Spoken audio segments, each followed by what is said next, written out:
Мен өзім Абдуллаев Варис Абдуллаевич, Қырғыз жараны. Мен сілерге қайрылғанның себебі, Қырғызстан Ош шәрінде, Ош көчісі 371 номерлік жерде менің тері зауытым болған.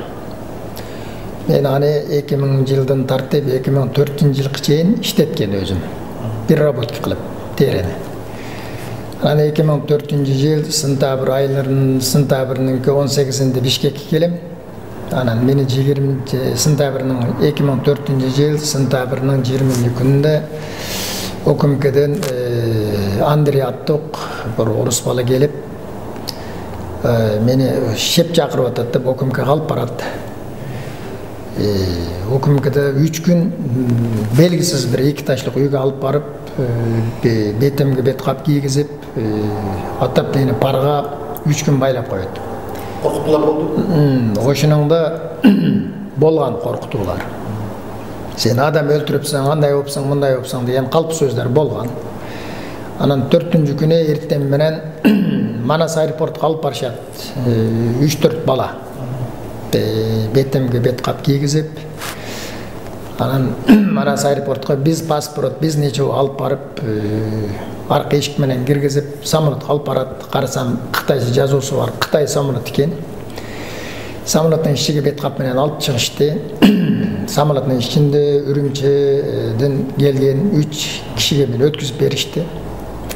Анан Үрімчіге алып кетішті 5 паспорт. Үрімчіде 42 күн қармады. Қармап қой берді. Қой өріп шыққаннан кейін мен через танышлар арқылы Қырғызстанның Пекинде тұрушылық елшіханасыға телефон çalып байланыштым. Мен Қырғыз жараны, мені Қырғызстандан 5 паспорт Қырғыз жараны болсам Қытайға депорт қылып салышты. Бұл не болды? Ешқандай қылмыш қылған емес деп қайрылсам, күтіп тұрыңыз ответін деді. Алардың күттім, жиындық жоқ. Екінші жолы қайры Қытайның KGB'si қайры Үрімчіде 18 айға қайры қамап қойды. 18 айдан кейін 2006 жылы қамақтан шықтым. Жөнлам СИЗОда жаттым, ешнәрсе деген жоқ. Мен қоламға справка бергілі, оны бергілі десем, ешнәрсе берілбейді. Пока біз Қырғызстандан саңа қой беріз, өткізіп бер деген жауап келбіге чейін, сен осы жерде тұрып тұр деді. Хорошо деп 5 жыл тұрдым. 5 жылда ана билік алмашқандан кейін, Роза Отынбаева билікке келгеннен кейін, ана қайры Пекинге қайрылып, временно паспорт менен 2011 жылы январ айларда Қырғызстанға келдім.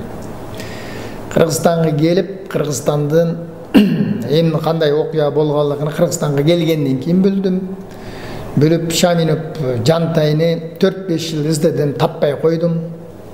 Ал кім болды Жантай? Шаминов Жантай деген менің таныш болчу. О Шаминов Жантай меніңке меншік зауытымны Төрөкол Дүшенге поделка документ менен, бұл поделка документ өзі жасап, мен жоқ, мен Қытайда тұрсам, мұны жасап Төрөкол Дүшенге өткізіп берген екен. Себебі Төрөкол Дүшенге өткізіп бергеніне мен 2019 жылында Эмидиге зәбірені білен қайрылған мен. Шаминов Жантай менің зауытымны поделка документ білен меншікке өткізіп алып, дор, бұны мен алып бергелі деген еми білен қайрылған мен. Қайрылсам 1 жылының ішінде ешқандай тергөөдө жиындық болған емес. Шаминов Жантай ошыныңда показания берген. Мені Төрөкол Дүшен қорқытып, үркітіп, заводынан өткізіп бересің, болып сені атып салауыз, көміп салауыз, балаларыңдан тартып, өлтіріп салауыз деген сөзінен қылғачқа мен поделка документін жасап, Төрөкол Дүшенніңке етқан ішіне жасадым. Ошыныңда Қадирова Энипе дегенге өткізіп беріп қой десем, мен Қадирова Энипеге өткізіп беріп қойған мен заводыны. Деп Жантай ошындай показания берген. Ошыныңдан тартып, бүгін күнге келге чейін ешқандай жиындық жоқ. Өзімнің заводымды өзім ала албай, ошы зәулейін жазып, сілерге қайрылғанның себебі Büyük Kırgızstanda жашап аткан кыргыз жараллары bu işini bilsin деген ой менен мен силерге кайрылдым.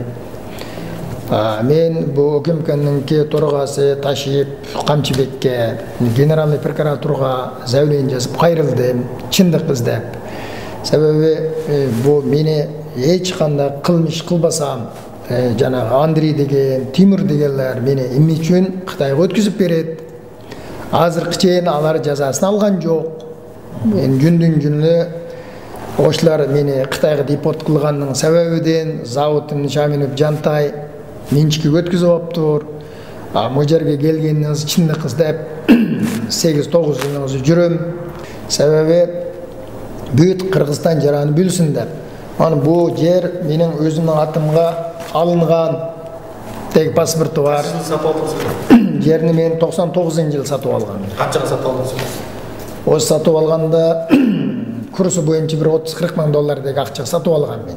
Просто жернин өзүнө, склад помещение менен. Аныңдан кийин аерге мен 7 кумрат үй курган мен. Анан полный тери иштеп чыгыдыган завод курган. Полный кеткен каражат 1 миллион доллардан ашык акча кеткен ар жак мен курганга.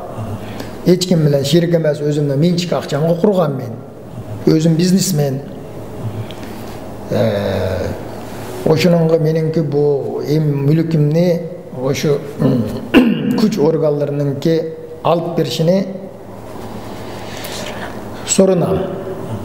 Мен жок, өткүзүп бериптир. Эми бу гознотарис тоже анан жанагы чечим чыгарып берген, Жантайга чечип берген сот, анан юстиция министри ошолар жок тартылыш керек да бул жерде. Саламатсыздарбы, урматтуу кыргыз элим, баарыңыздарга жалпы салам. Мына өйдөтө айтып кеткендей, менин жолдошум Абдуллаев Фарistин айткандары туура. Себеби дегенде өзүнүн менчиги ээси боло албай жүрөт. Өзүңүздөр уккандай 2004-жылы белгисиз себептер менен эле УКМКнын сотрудниктери кармап, Орус улутундагы Андрей, Кыргыз улутундагы Тимур деген экөө алып келип тастыктап кетип атпайбы? УКМКга эмес, бир этаж үйгө алып барып, батарейкага 3 күн кол менен нарушник кадап койгон үчүн буга дагы басым жасап кетиш керекпиз. Закондун алдында алар жооп бериш керек. Тимур менен Андрей. Бир. Экинчиден мен кайрылат элем, урматтуу Садыр Нуркожоевич. УКМКнын төрагасы Камчыбек Ташиевке, башкы прокуратура Курманбек Сулушевка, МВДнын министрине, Пинполдун башчысы Сыймык Жапыкеевке, Жогорку кеңештин депутатынын спикери Талант Мамытовка кайрылат элем. Акыйкаты издеп канча жылдан бери 1 жыл болду, эч кандай жыйынтык чыкпай келатат. Ошон үчүн бул жерде деген мыйзам бузуулар болгон. 1 миллион долларлык мүлктү тартып алган, жанагы жогорку кеңеште депутат болуп, азыркы убакта отурган Төрөкулов Дүшөн каймана аяты душка экен. Ошого деген Жантай деген эч кандай эч ким эмес. Ал деген бир гана алып барып кел, берип кел, жулуп кел деген кишини пайдаланып, Абдуллаев Фаристин заводун алган. Алып жанагы жалган көрсөтмө договору менен келишим түзүп Абдуллаевди Кытайга кетиргенден кийин Жантай Шаменов Жантайдын атына өткөрүп берген нотариус биринчи очередде жоопко тартылыш керек. Себеби дегенде ал гос нотариус. Эгерде частный жа болсо бир түзүк болчу. Экинчиден жанагы ошол поделка жасалып турган договорду көрүп, билип туруп чыгарып берген Ош шаардык соту Качкынбаев бул жоопко тартылыш керек. Экинчиден, үчүнчүдөн мен дагы кайрылып кетейин. Ош кожа заводунун уставы лицензиясы чыккан 1999-жылдан 2004-жылга чейин Абдуллаевдин атында болгон лицензия. 2005-жылы 23 августта буйрук 378 менен БАМ экспорт кожасы деп Баймурзаев Азиз Мусабековичке өткөрүп берген. Бул дагы мамлекеттик гос болот. Көрдүңүздөрбү?